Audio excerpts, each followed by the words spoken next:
شروع اللہ کے نام سے جو بڑا مہربان نہایت رحم کرنے والا ہے۔ نہج البلاغہ خطبہ نمبر 17۔ ان لوگوں کے بارے میں امت کے فیصلے چکانے کے لیے مسند قضا پر بیٹھ جاتے ہیں، حالانکہ وہ اس کے اہل نہیں ہوتے۔ تمام لوگوں میں سب سے زیادہ خدا کے نزدیک مبغوض دو شخص ہیں، ایک وہ جسے اللہ نے اس کے نفس کے حوالے کر دیا ہو، یعنی اس کی بدعمالیوں کی وجہ سے اپنی توفیق سلب کر لی، جس کے بعد وہ سیدھے راہ سے ہٹا ہوا، بدعت کی باتوں پر فریفتہ اور گمراہی کی تبلیغ پر مٹا ہوا، اور وہ اپنے ہوا خواہوں کے لیے فتنہ اور سابقہ لوگوں کی ہدایت سے برگشتہ ہے۔ وہ تمام ان لوگوں کے لیے جو اس کی زندگی یا اس کی موت کی پیروی کریں گمراہ کرنے والا ہے، اور وہ دوسروں کے گناہوں کا بوجھ اٹھاتے ہوئے اور خود اپنی خطاؤں میں جکڑا ہوا ہے۔ اور دوسرا شخص وہ ہے جس نے جہالت کی باتوں کی ادھر ادھر سے بٹور لیا،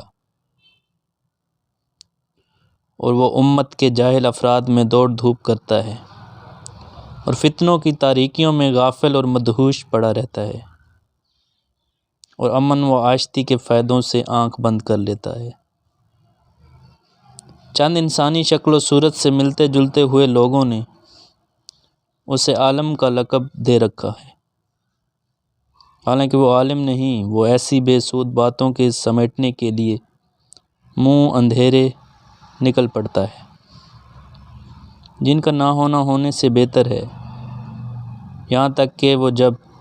اسے گندے پانی سے سیراب ہو لیتا ہے، لا یعنی باتوں کو جمع کر لیتا ہے، تو لوگوں میں قاضی بن کر بیٹھ جاتا ہے اور دوسروں پر مشتبہ رہنے والے مسائل کے حل کرنے کا ذمہ لے لیتا ہے۔ اگر کوئی الجھا ہوا مسئلہ اس کے سامنے پیش ہوتا ہے تو اپنی رائے سے اسے اس کے لیے بھرتی کی فرسودہ دلیلیں مہیا کر لیتا ہے، پھر اس پر یقین بھی کر لیتا ہے۔ اس طرح وہ شبہات کے الجھاؤ میں پھنسا ہوا، جس طرح مکڑی خود ہی اپنے جالے کے اندر، وہ خود یہ نہیں جانتا کہ اس نے صحیح حکم دیا ہے یا غلط۔ اگر صحیح بات بھی کہی ہو تو اسے یہ اندیشہ رہتا ہے کہ کہیں غلط نہ ہو، اور غلط جواب ہو تو اسے یہ توقع رہتی ہے کہ شاید یہی صحیح ہو۔ وہ جہالتوں میں بھٹکنے والا جاہل اور اپنی نظر کے دھندلاپن کے ساتھ تاریکیوں میں بھٹکنے والی سواریوں پر سوار ہے۔ نہ اس نے حقیقت علم کو پرکھا،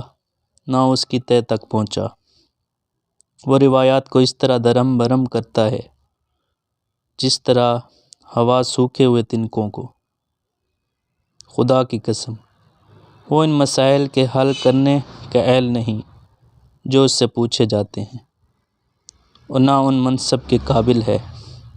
کہ جو اسے سپرد کر دیا گیا ہے۔ جس چیز کو وہ نہیں جانتا، اس چیز کو وہ کوئی قابل اعتنا علم ہی نہیں قرار دیتا، اور جہاں وہ پہنچ سکتا ہے اس کے آگے یہ سمجھتا ہی نہیں کہ کوئی دوسرا پہنچ سکتا ہے، اور جو بات اس کی سمجھ میں نہیں آتی اسے پی جاتا ہے، کیونکہ وہ اپنی جہالت کو خود جانتا ہے۔ ناحق بہائے ہوئے خون اس کے ناروا فیصلوں کی وجہ سے چیخ رہے ہیں، اور غیر مستحق افراد کو پہنچی ہوئی میراثیں چلا رہی ہیں۔ اللہ سے شکوہ ہے ان لوگوں کو جو جہالت میں جیتے ہیں اور گمراہی میں مر جاتے ہیں۔ ان میں قرآن سے زیادہ کوئی بے قیمت چیز نہیں، جبکہ اسے اس طرح پیش کیا جائے جیسا پیش کرنے کا حق ہے، اور اس قرآن سے زیادہ ان میں کوئی مقبول اور قیمتی چیز نہیں، اس وقت جب کہ اس کی آیتوں کا بے محل استعمال کیا جائے۔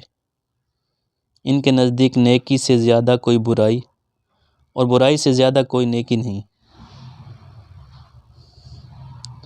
امیر المومنین علیہ السلام نے دو قسم کے لوگوں کو اللہ کے نزدیک مبغوض و بدترین خلائق قرار دیا۔ ایک وہ جو سرے سے اصول قائد ہی میں گمراہ ہیں اور گمراہی کی نشر و اشاعت میں لگے رہتے ہیں، اور دوسرے وہ جو قرآن و سنت کو پس پشت ڈال کر اپنے قیاس و رائے سے احکام گڑھ لیتے ہیں اور اپنے متقلدین کا ایک حلقہ پیدا کر کے ان میں خود ساختہ شریعت کی ترویج کرتے رہتے ہیں۔ ایسے لوگوں کی گمراہی و کج روی صرف انہی کی ذات تک محدود نہیں رہتی، بلکہ ان کی ضلالت کا بویا ہوا بیج برگ و بار لاتا ہے اور ایک تناور شجر کی صورت اختیار کر کے گمراہوں کو ہمیشہ اپنے ساتھ سایہ میں پناہ دیتا رہتا ہے، اور یہ گمراہی بڑھتی ہی رہتی ہے، اور چونکہ اس گمراہی کے اصل بانی یہی لوگ ہیں، اس لیے دوسروں کی گمراہی کا بوجھ بھی انہی کے سر لادا جائے گا۔ چنانچہ قرآن کریم کا ارشاد ہے، یہ لوگ اپنے گناہوں کا بوجھ تو یقیناً اٹھائیں گے، اور اپنے بوجھ کے ساتھ جنہیں گمراہ کیا ہے ان کے بوجھ کو بھی اٹھانا پڑے گا۔ تو سامعین کرام، چینل کو ضرور سبسکرائب کریں تاکہ امیر المومنین علیہ السلام کے نیکسٹ آنے والے خطبے بھی آپ تک پہنچ سکیں۔ شکریہ۔